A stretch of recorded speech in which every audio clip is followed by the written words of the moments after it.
Mrs. Peters, for allowing me to interview today. My topic is about stress, and so some of the questions that I'm going to ask you are based upon what you know about stress and ways to deal with stress. So, if you could just start by telling me your current role in our school and how long you've been in this role.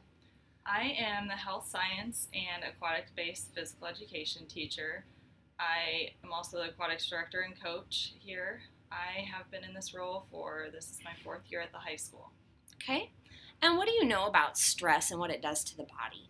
Stress does a variety of stuff to the body. When someone experiences a stressor, it then signals the hypothalamus to signal the pituitary gland to release various hormones such as cortisol and adrenaline, which then stimulate somewhat of a fight or flight response.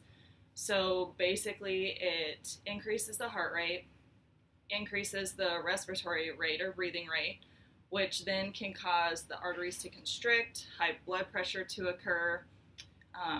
It also stimulates the body to release additional energy, which all of those carbs that are stored for later dates then are released, which can suppress the immune system and cause them to become more susceptible to illnesses.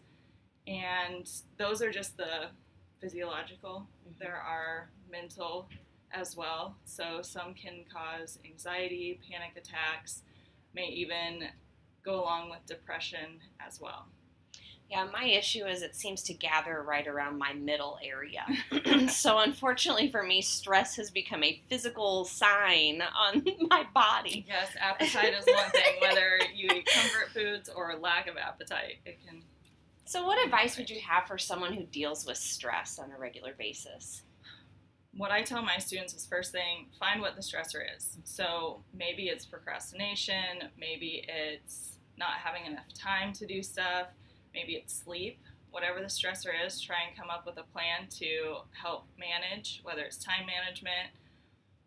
On top of that, finding some sort of release. So exercise is known to help reduce stress. When you exercise, it releases epinephrine, which is the feel-good hormone, which some people may argue that it doesn't feel good when you exercise, but afterwards is when you experience it.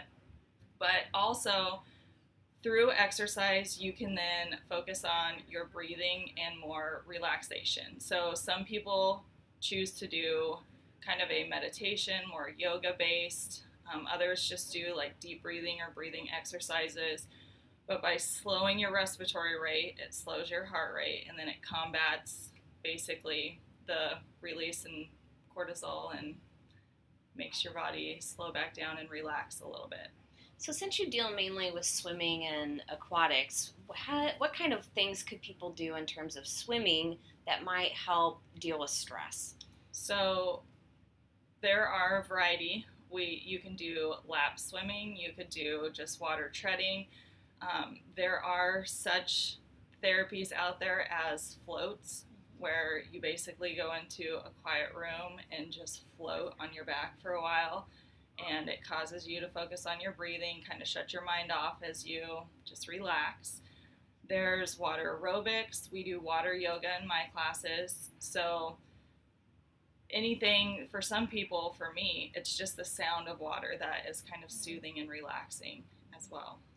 And one of the things I thought about with the issue of stress, like especially for me, I'm an older person who carries a lot of middle weight, that it's something that would not be as load bearing. So Right. not as much as like weightlifting or that type of thing. Correct. So not only does it help maybe with the mindset, but it also helps with the load bearing. So it's not as hard on the joints, that kind of thing. Swimming is low impact, and it's basically weightless. So like NASA, the astronauts use training in the water here on Earth so that they can understand what it is to exercise in space without gravity. So it is something that no matter the size of the individual, arthritis, injuries, any of that, they can perform in the water.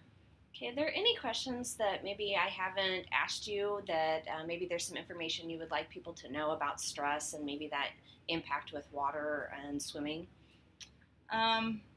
I mean, besides swimming and exercising, finding something that way, there's also aromatherapies. Mm-hmm. Some people use essential oils, and the smells of like the lavenders and stuff Mm-hmm. help to stimulate and reduce the secretion of those respiratory hormones that cause you to get amped up and stressed out.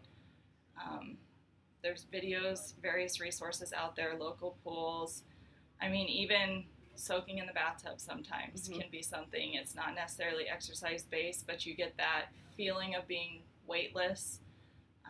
I know exercise in general for some people, part of stress is things that they can't control. Mm-hmm. And with exercise, they can control it. Mm-hmm. So it can be a good way to just give off that energy and socialize too. It's Okay. mental. Thank you so much for your time.